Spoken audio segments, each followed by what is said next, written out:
Assalamualaikum warahmatullahi wabarakatuh. Perkenalkan, saya Muhammad Rafa Saldi bersama rekan-rekan saya. Perkenalkan, nama saya Tarfus Ramadan. Dan saya Fail Ahmad Gibran. Kami dari kelompok 2. Kali ini akan mengobservasi bank sampah Cinta Lestari di daerah Kubang Raya. Lama-lama lagi, mari kita langsung saja check it out.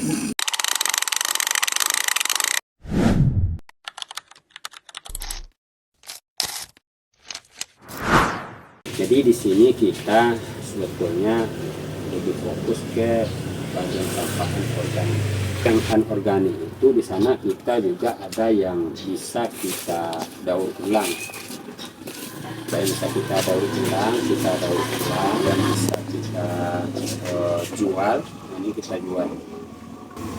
Itulah dikata kita membantu masyarakat sekitar kita ini, bagaimana mereka itu tidak hanya menumpuk sampah di rumah, membuang sampah itu saja, tapi mereka bisa menghasilkan uang. Ini juga dari sampah daur ulang, dari minyak lantai.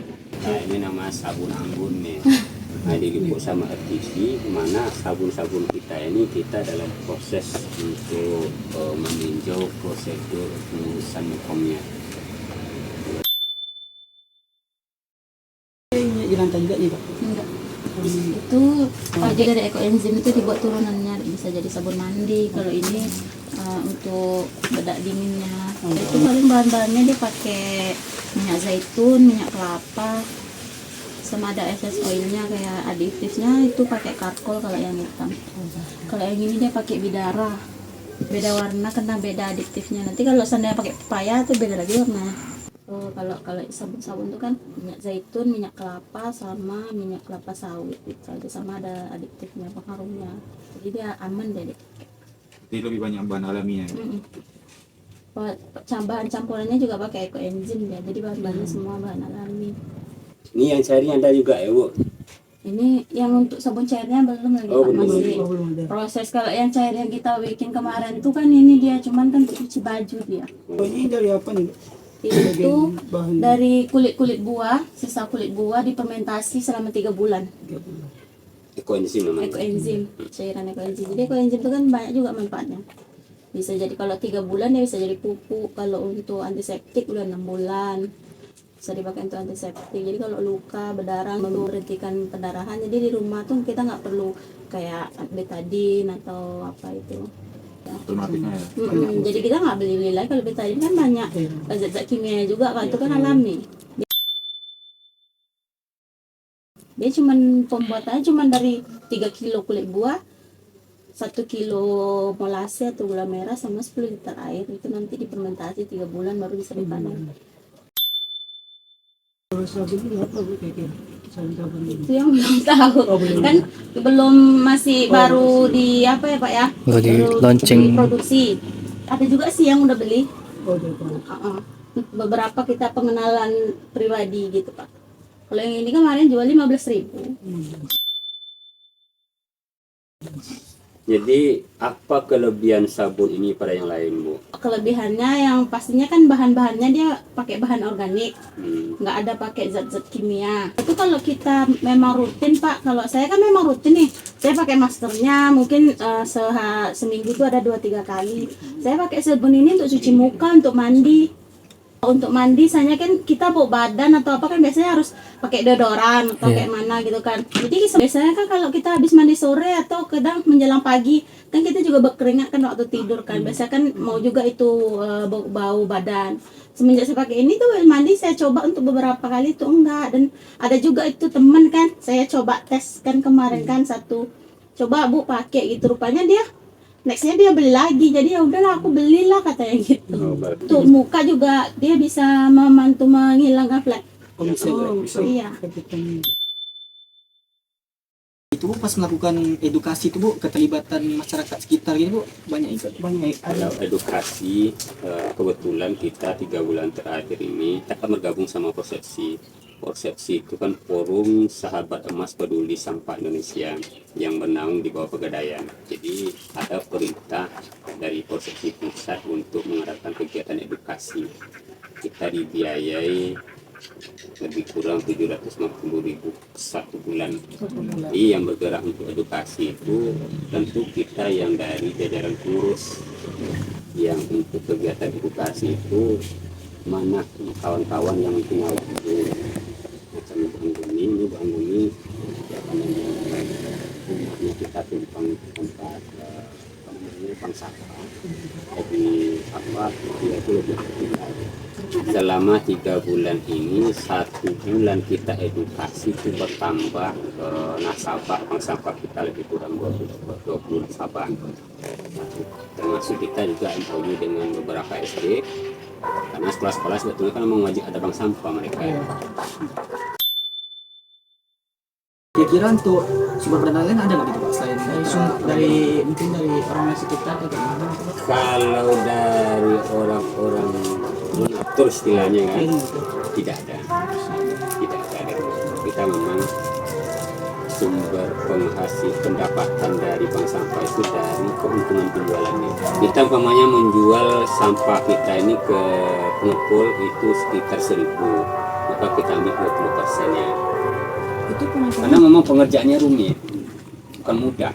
Apalagi kalau kawan-kawan itu bekerja hanya mengharapkan dari nilai uangnya saja. penghasilan. Nah, itu yang bayar. Ya alhamdulillah kami ini sudah berjalan 3 tahun nih. 3 tahun. Dari Februari 2022. Itu waktu awal buka ini inisiatif sendiri atau gimana itu Pak?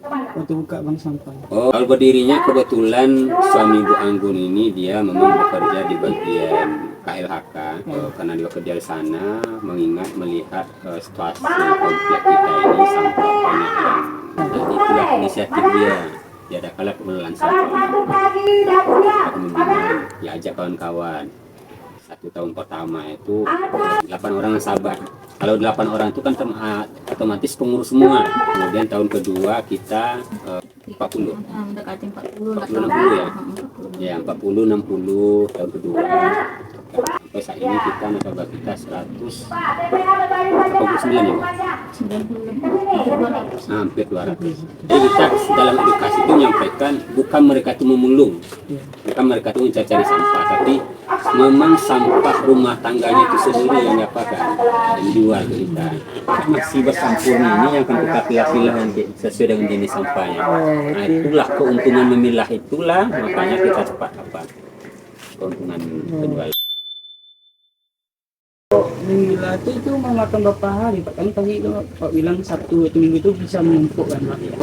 kadang kalau memang banyak yang nggak datang kadang sampai di hari Senin kayak bulan kemarin kita kan udah banyak pengurus yang nggak datang satu, habis itu kena armada juga kita terkendala jadinya harusnya sampai sore ini udah sampai Isya baru selesai. Karena kalau nggak kita selesaikan di hari Minggu, di hari Seninnya kan otomatis nggak ada yang bisa bantu jemput. Karena kan yang bisa bawa bentornya kan cuma bapak-bapak.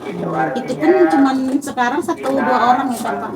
Jadi kalau udah hari Senin otomatis nasabah kan kecewa. Kita jemputnya nggak mungkin lah di bulan depan lagi. Sementara sampah dia di rumah udah banyak. Otomatis kalau kita nggak jemput bulan ini, bulan depannya mereka udah malas lagi lah. Udah tumpuk pun gitu kan. Malas lagi gitu.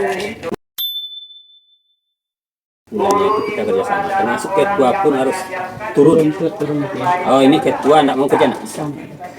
Atau bagian sekretaris, atau bagian bendahara, atau bagian daur ulang. Nah, ini bagian daur ulang untuk Angguni kita bagian humasnya. Kalau humas kan untuk mencari nasabah, juga untuk edukasi. Kemudian ada juga bagian serpras, biasa ada prasarana. Di inventaris kita yang tidak ada ada bagian pengepul. Nah ini tugasnya pengepul. Kita tujuh dalam struktur cuma 2 orang, tapi kita tetap tanggung jawab bersama. Saya sebagai semuanya. Kalau di struktur ketua, tapi kalau kerja semuanya. Jadi sebetulnya tadi kita kan terkait dengan usaha bisnis. Ini sebetulnya bisnis juga sebetulnya. Samping kita mengajak masyarakat, kita juga ada bisnisnya di sini. Ya bisnisnya di situlah dalam pengolahan sampahnya, pengolahan, pemilahan. Jadi kita mengajarkan masyarakat itu bagaimana mereka tahu jenis-jenis sampah, pandai memilah jenis sampah sesuai dengan jenisnya. Nanti Nah, di situ mereka bisa jual sampahnya dengan harga yang lebih tinggi.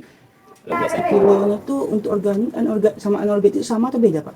Harga Kita kan cuma di sistem organik. Kalau organik kita nggak ambil. Oh, nggak ambil. Nggak, kalau Itu- organik kan sampah basah itu. Ya. Kita yang ambilnya yang sampah oh, kering aja. anorganik.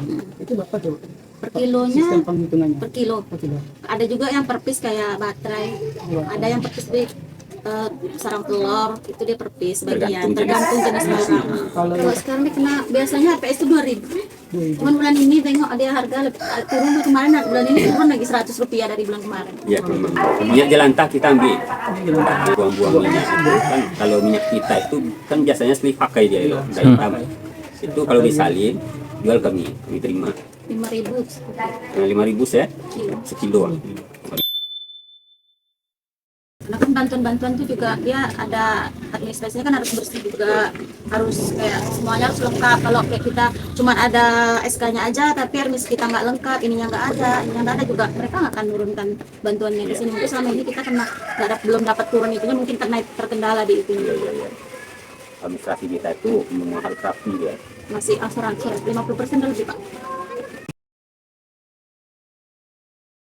tahap awalnya gitu. Kalau untuk online kan sebenarnya di bank sampah tuh kemarin udah sempat tuh ada kayak masuk aplikasi di Shopee atau kayak mana. Cuman karena kan kalau untuk daur ulang kayak sempat dimasukin, cuman kan ribet. Karena kita sekali berapa 3 jam atau 4 jam kita harus naikkan produk, naikkan gitu. Kalau nggak kan produk kita nggak terbaca. Jadi berhenti di situ. Oh, berarti kan kita Iya, dari kalau aku proses gitu. iya. Kalau udah ada BPOM-nya lebih gampang lagi ya kan Pak. Kita bisa mungkin menitipkan ke klinik atau ke di apotek kan. Dua-duanya. Tinggal titip. Kalau online kan sekarang media sosial juga lebih gampang. Nanti tinggal jemput aja kan saya bilang gitu. Masukin ke marketplace atau apa. Sekarang kan jual beli gampang.